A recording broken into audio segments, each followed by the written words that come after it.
আসসালামু আলাইকুম প্রিয় দর্শক। কাক ঢাকা ভোরে দেখতে পাচ্ছেন মোকামের মাল চলে আসছে। আজকে সকাল সকাল পিকআপ চলে আসছে। পিকআপ ভরা সবজি দেখতে পাচ্ছেন, মুখী কচু, তারপরে দেখতে পাচ্ছেন গাটি কচু, কাঁকরোল, মূলা। তো এইসবের বাজার দর জানতে আমাদের ভিডিওগুলোতে নজর রাখুন। আমরা বেচাকেনা শুরু হলে আপডেটটা জানিয়ে দিব কত করে বিক্রি হচ্ছে।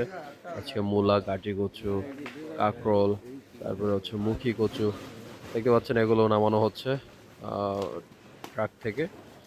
আজকে খুব ভোরে ভোরে আমাদের আড়তে পৌঁছে গেছে মাল। মাঝে মাঝে যেহেতু এখন জ্যাম নেই রাস্তায়, জ্যাম যখন থাকে তখন এগুলো আস্তে আস্তে 9টা 10টা বেজে যায়, কিন্তু একদম কাক ডাকা ভোরে আড়তে মাল চলে আসছে। এখন ডিসপ্লে করবো একটু পরে ক্যারেট